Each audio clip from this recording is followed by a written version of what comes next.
The smoke from burning olive groves blotted out the morning sun as the 10th Legion's standards gleamed above the ravaged city. In the shadow of the Temple Mount, where weeks earlier Jewish rebels had made their final stand against Rome's might, the true horror of Roman victory was just beginning. The screams had mostly stopped, the dying were already silent, and the living wished they weren't. Among the rubble and ash, Roman centurions moved with methodical precision, not in the chaos of battle, but in the organized efficiency of conquest's aftermath. They weren't searching for hidden weapons or surviving fighters, they were hunting for something far more valuable to Rome's imperial machine: the wives of defeated warriors. A young woman clutched her infant daughter as Roman hands dragged her from the underground shelter where her husband's body still lay cooling. Her name had been Deborah Bat Eleazar, wife of a Jewish rebel commander, mother of two, daughter of a priestly family that had served in the temple for generations. By sunset, she would simply be known as the red-haired one in the slave markets of Caesarea, her child torn from her arms, her identity systematically erased piece by piece. What Rome did to the wives of defeated warriors wasn't merely brutal, it was an intricately designed system of human destruction that served as the empire's most effective weapon of domination. If you enjoy hidden histories like this, consider subscribing, and tell me where you're watching from. I love seeing this community stretch across time and place. The year was 70 CE, and what happened in Jerusalem that day would be repeated across the empire's vast frontiers for centuries. Roman military doctrine didn't just permit the systematic exploitation of enemy women, it required it. This wasn't the random violence of undisciplined soldiers, but a calculated process that transformed human beings into commodities, families into fragments, and entire cultures into footnotes in Rome's triumphal narratives. The fate of defeated warriors' wives reveals the darkest machinery of Roman imperialism, one that operated with such efficiency that it fundamentally altered the demographic and cultural landscape of 3 continents. To understand the true magnitude of this horror, we must return to the morning of April 14, 70 CE, when General Titus and his 4 legions arrived at Jerusalem's gates. The city was swollen with Passover pilgrims, its population perhaps triple the normal size. The Jewish rebels who had defied Rome's authority for 4 years had gathered their families within the city's walls, believing falsely, as it turned out, that their resistance could withstand the empire's fury. What they didn't understand was that Rome's greatest weapon wasn't the ballista or the siege tower, but the systematic transformation of human beings into instruments of imperial policy. The siege that followed would become one of history's most thoroughly documented examples of Roman conquest methodology. Titus didn't simply want to defeat the rebels, he wanted to eradicate the very possibility of future resistance by demonstrating what happened to those who defied Rome's will. The methodical nature of Roman siege warfare served a dual purpose: military victory and psychological domination. Every phase of the assault was designed not just to breach walls but to break spirits, to transform the act of conquest into a lesson that would echo through generations. As the outer wall fell after 15 days of relentless bombardment, Roman forces didn't immediately press their advantage. Instead they paused, allowing the terror within to fester. This wasn't mercy, it was strategy. Ancient historian Josephus, who witnessed these events firsthand, recorded how Roman soldiers systematically herded surviving populations toward predetermined collection points. The process was chilling in its efficiency. Men of fighting age were separated from women and children, the elderly were dispatched with brutal efficiency, and those who might fetch a price in the slave markets were catalogued and catalogued. The wives of defeated warriors faced a fate carefully calibrated to serve multiple Roman objectives. Young women of childbearing age were identified and separated. They represented not just immediate profit, but long-term demographic transformation. The Roman understanding of conquest extended beyond the battlefield to the very womb of defeated populations. By systematically removing the wives and mothers of enemy combatants, Rome wasn't just profiting from slavery, it was preventing the reproduction of resistant populations, while simultaneously seeding Roman society with children who would grow up knowing only servitude. Archaeological evidence from Jerusalem's destruction layer reveals the systematic nature of Roman practices. Female skeletons found in the burned remains of the upper city show distinctive trauma patterns, deliberate injuries that would have incapacitated, but not killed, preserving the victim's value as merchandise. The positioning of these remains suggests organized processing, not random violence. Roman efficiency extended even to human trafficking, with evidence indicating that captives were examined, sorted, and transported according to established protocols that maximized profit while minimizing resistance. Princess Chiamara's story, occurring more than 2 centuries earlier, in 189 BCE, illustrates how these practices had evolved into standard Roman doctrine. When Roman soldiers captured this Gallic noblewoman during Titus Manlius's campaign against the Bricari in Lusitania, they weren't simply taking a prisoner, they were acquiring a commodity whose value depended on her remaining intact for market. The centurion who raped her violated not just her person but Roman military protocol, which specified that high-value captives remain unblemished to preserve their market price. Chiamara's subsequent revenge, ordering her followers to kill and behead her assailant, stands as a rare example of justice in a system designed to prevent exactly such resistance. The Roman approach to handling defeated warriors' wives operated on multiple interconnected levels, each serving specific imperial objectives. At the most immediate level, the capture and sale of women provided direct profit for Roman forces. Ancient sources indicate that attractive female slaves could command prices equivalent to several years' pay for a Roman soldier, creating powerful incentives for systematic capture rather than random violence. But the economic motivations extended far beyond individual enrichment. The slave trade served as a crucial mechanism for Roman economic expansion, transforming human beings into liquid capital that could fund further military campaigns. Polybius, one of Rome's most respected military historians, explicitly described how Roman forces practiced what scholars now term conquest rape as a standard element of military operations. His accounts reveal that sexual violence against female captives wasn't incidental to Roman warfare, it was integral to it, serving functions that extended far beyond individual gratification. The systematic nature of these practices emerges clearly from his descriptions of Roman military campaigns, where the handling of female prisoners followed established protocols designed to maximize both immediate profit and long-term domination. The iconography of Roman conquest provides perhaps the most disturbing evidence of how thoroughly these practices were integrated into Roman imperial ideology. Artistic depictions from triumphal monuments show captive women with specific gesture patterns, arms positioned to indicate submission, clothing arranged to suggest sexual availability, facial expressions carefully rendered to convey both terror and resignation.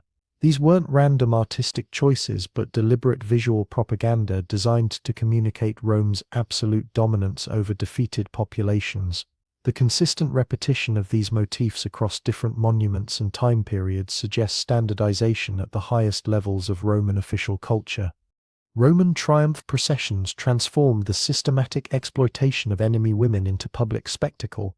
When Titus returned to Rome after the destruction of Jerusalem, his triumph included not just the temple's sacred objects, but hundreds of Jewish captives, many of them women who had been wives of rebel leaders. The specific ways these women were displayed, chains arranged to emphasize their former status, clothing designed to highlight their degradation, positioning that maximized their visibility to the Roman crowd, revealed the triumph's dual purpose, celebrating military victory while demonstrating the complete subjugation of the enemy's social and reproductive structures. The processing of captured women followed established Roman protocols that had been refined over centuries of conquest. Initial sorting occurred immediately after capture, with women divided by age, physical condition, and social status. Those deemed suitable for the slave markets were transported to designated collection points, often journeying hundreds of miles under conditions designed to break resistance while preserving market value. Ancient sources describe how Roman officials maintained detailed records of captured populations, noting not just numbers but specific characteristics that would affect sale prices, evidence of systematic approach that belies any suggestion of random brutality. The economic infrastructure supporting Roman trafficking in captive women extended throughout the empire. Major cities like Rome, Alexandria, and Antioch hosted specialized slave markets where women captured during military campaigns were sold alongside those acquired through other means.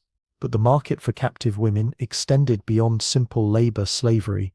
Roman society developed sophisticated systems for exploiting female captives across multiple economic sectors. Beautiful women might serve as household slaves or concubines, while those with specific skills could be trained for specialized roles in textile production, entertainment, or even education. Archaeological evidence from Roman slave markets reveals the systematic nature of this trade. Excavations at Ostia, Rome's port city, have uncovered holding facilities specifically designed for female captives, with separate areas for women of different ages and conditions. The architecture itself tells a story of calculated efficiency, spaces designed to prevent escape while allowing maximum visibility for potential buyers, facilities for forced bathing and clothing changes, areas where women's appearances could be enhanced to increase sale prices. These weren't temporary holding areas but permanent infrastructure supporting ongoing human trafficking. The psychological impact of Roman practices extended far beyond individual captives to entire communities. When Roman forces systematically removed the wives and mothers of defeated warriors, they weren't just profiting from slavery, they were destabilizing the social structures that might support future resistance. The absence of women of childbearing age created demographic crises that could take generations to resolve, effectively preventing conquered populations from recovering their military strength.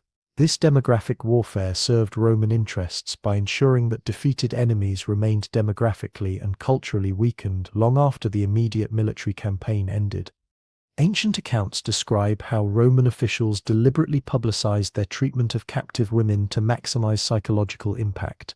When Caesar's forces conquered Gallic tribes, the systematic removal of women wasn't hidden but displayed, sending clear messages to other potential resistors about the costs of defying Rome.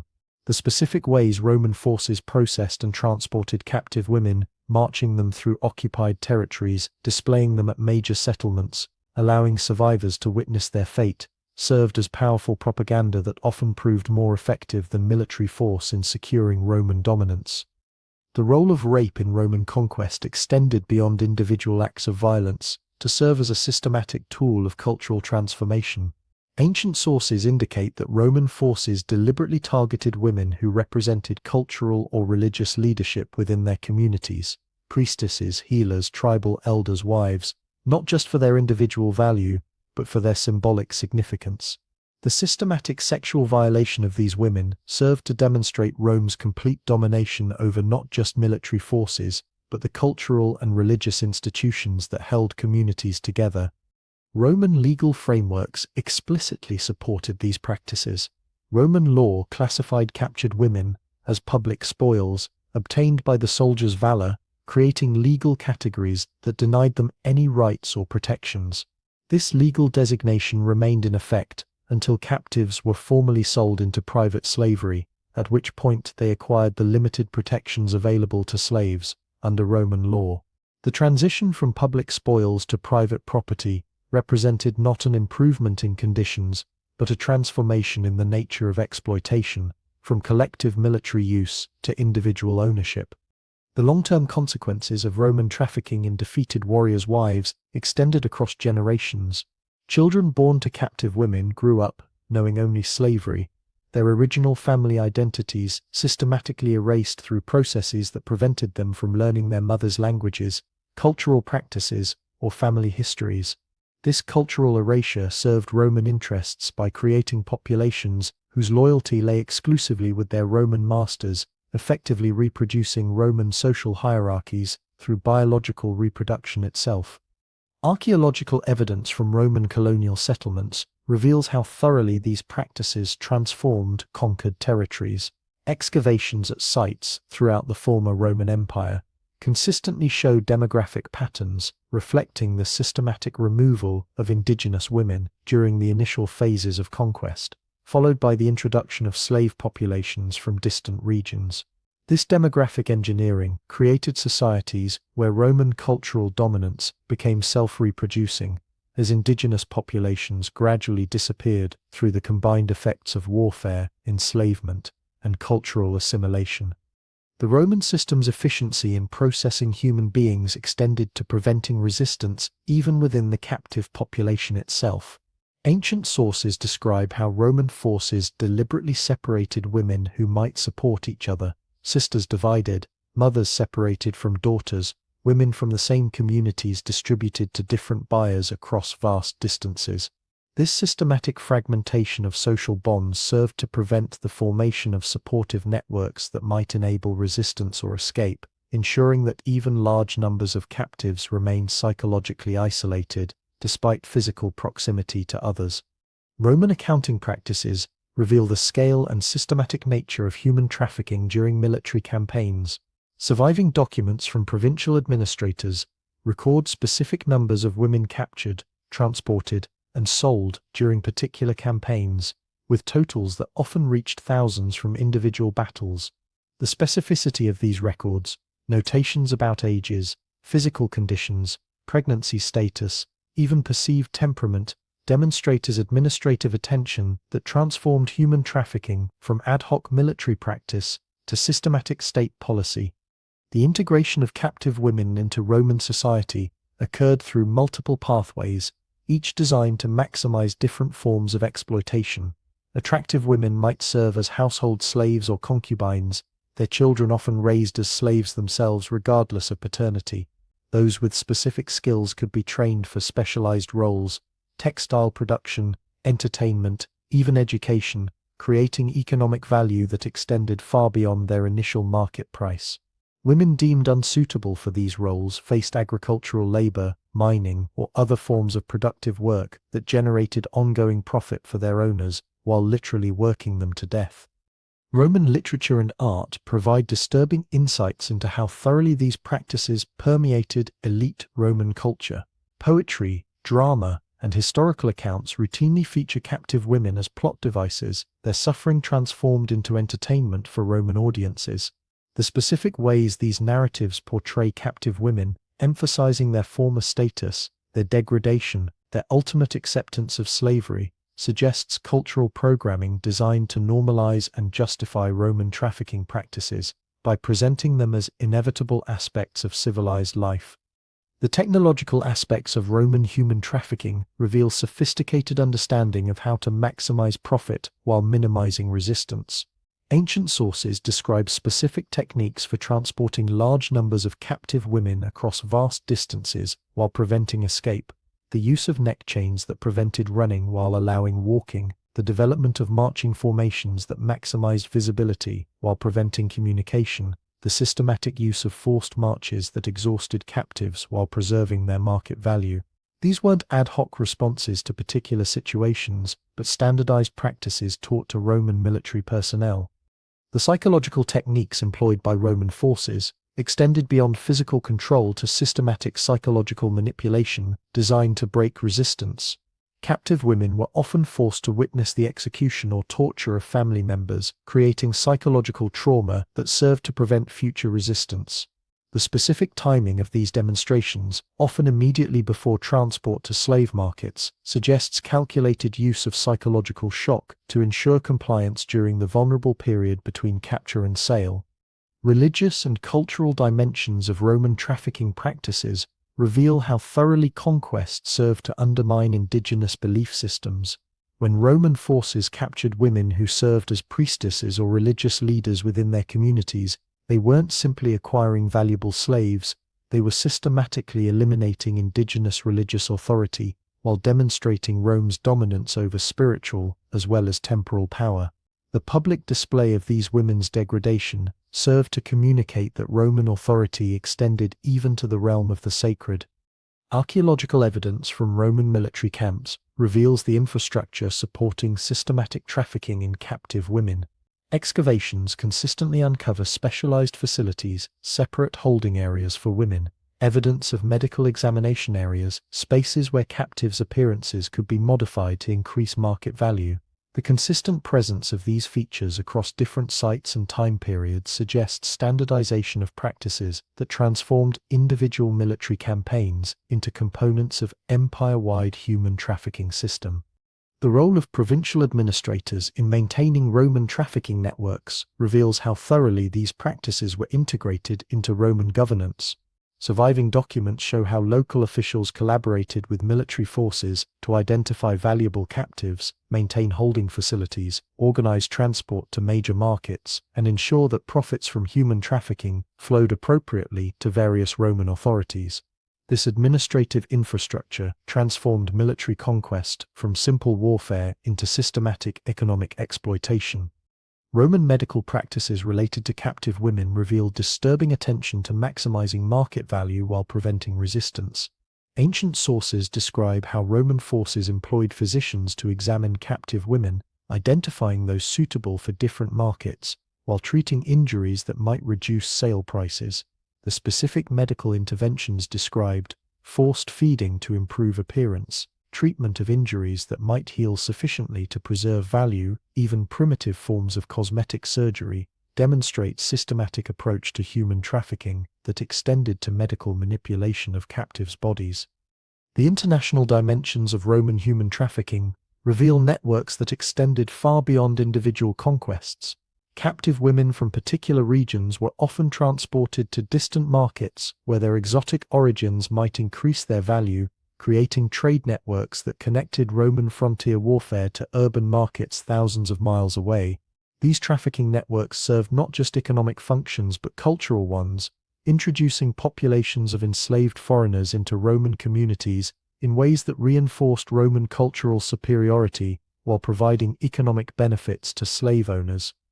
Roman legal evolution regarding captive women demonstrates how thoroughly trafficking practices became institutionalized within Roman society. Over centuries, Roman law developed increasingly sophisticated frameworks for regulating the capture, transport, and sale of enemy women, creating legal categories and procedures that normalized human trafficking as standard aspect of imperial administration.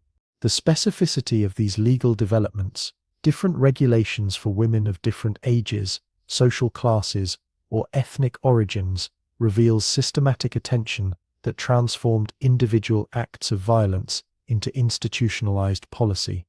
The psychological profiles of Roman officials involved in human trafficking reveal how thoroughly these practices were normalized within Roman elite culture. Surviving correspondence and memoirs show how educated, cultured Roman administrators discussed the capture and sale of enemy women with the same clinical detachment they might apply to any other administrative matter, suggesting cultural conditioning that enabled systematic atrocities by presenting them as routine aspects of civilized governance. Archaeological evidence from Roman urban centers reveals how trafficking in captive women shaped the demographic structure of Roman society itself. Excavations consistently show populations that included substantial numbers of foreign-born women, their presence documented through burial practices, religious inscriptions, even DNA evidence that demonstrates how Roman conquest systematically transported women from defeated populations to serve Roman interests throughout the empire. The resistance patterns that emerged in response to Roman trafficking practices reveal both the systematic nature of Roman operations and the human cost of these policies. Archaeological evidence shows increased instances of female suicide during Roman conquests, while surviving accounts describe desperate attempts by families to hide women from Roman forces, even cases where communities chose mass death over submission to Roman trafficking. These responses suggest that conquered populations understood Rome's systematic approach to sexual and reproductive exploitation, and viewed it as representing something even more terrifying than simple military defeat. Roman technological innovations in human trafficking continued evolving throughout the imperial period, with improvements in transport methods, communication systems for coordinating markets, even financial instruments that allowed investors to profit from trafficking operations without direct participation in capture or transport. These innovations reveal how thoroughly Roman society had transformed human trafficking from simple warfare into a sophisticated economic system that generated profits for diverse segments of Roman society. The role of Roman women in supporting trafficking operations reveals how thoroughly these practices permeated Roman society. Elite Roman women often served as customers for captive women who became household slaves, while surviving accounts describe how Roman matrons participated in selecting captives for particular roles, even training them for specialized functions. This female participation in trafficking networks demonstrates how Roman imperialism successfully co-opted women from the conquering society into participating in the exploitation of women from conquered populations. The long-term demographic consequences of Roman trafficking practices extended far beyond individual captives to reshape the genetic and cultural landscape of entire regions. Modern genetic studies consistently show evidence of Roman-era population movements that correspond to documented trafficking patterns, while linguistic and cultural evidence reveals how systematic removal of indigenous women during Roman conquests created lasting changes in local populations that persisted long after the empire itself collapsed. The systematic destruction of family structures through Roman trafficking practices served imperial objectives by preventing conquered populations from reproducing their social and cultural systems. When Roman forces removed wives and mothers from defeated communities, they weren't simply acquiring slaves, they were systematically eliminating the reproductive and cultural foundations that might support future resistance. The specific targeting of women who held crucial social roles, healers, midwives, teachers of traditional knowledge, suggests deliberate cultural warfare that extended far beyond immediate military objectives. Roman memorial practices regarding trafficking in captive women reveal how thoroughly these atrocities were erased from official historical memory. While Roman monuments celebrated military victories and displayed conquered treasures, they rarely acknowledged the human cost of conquest, instead presenting Roman expansion as bringing civilization to barbarian peoples. This systematic erasure of trafficking practices from official memory served to normalize Roman imperialism by hiding its most brutal aspects from future generations. The survival strategies developed by women who endured Roman trafficking reveal both the systematic nature of Roman practices and the remarkable resilience of human spirit under conditions of systematic dehumanization. Ancient accounts describe women who maintained cultural practices despite prohibitions, who secretly taught their children about their origins, who created hidden networks of support that enabled survival under conditions designed to prevent exactly such solidarity. These survival strategies demonstrate that even Rome's systematic approach to human trafficking couldn't completely eliminate human capacity for resistance and cultural preservation. The mystery that haunts these histories involves understanding how Roman practices of systematic exploitation influenced later imperial systems and continue to shape modern approaches to warfare and conquest. The specific techniques developed by Roman forces, systematic documentation of captives, specialized transport infrastructure, administrative systems for coordinating human trafficking, cultural programming that normalized these practices, established templates that would be refined and replicated by subsequent imperial powers throughout history. The evidence suggests that Roman trafficking in defeated warriors' wives represented something more systematic and calculating than simple wartime brutality. It constituted a deliberate strategy of demographic warfare that served Roman imperial objectives by simultaneously generating enormous profits while preventing conquered populations from recovering their military, cultural, or demographic strength. The sophistication of these practices, their integration into Roman legal, economic, and administrative systems, reveals an empire that had transformed human exploitation into science, creating mechanisms of domination so effective that their influence echoes through history long after Rome itself fell. What remains unexplained is how these systematic practices were developed, refined, and institutionalized across centuries of Roman expansion. The archaeological evidence suggests increasing sophistication in trafficking methods over time, indicating deliberate research and development in techniques for human exploitation. The question that demands further investigation involves identifying the specific individuals, institutions, and processes through which Rome transformed individual acts of wartime violence into systematic mechanisms of imperial control, developments whose legacy continues to influence how powerful societies treat vulnerable populations throughout the modern world.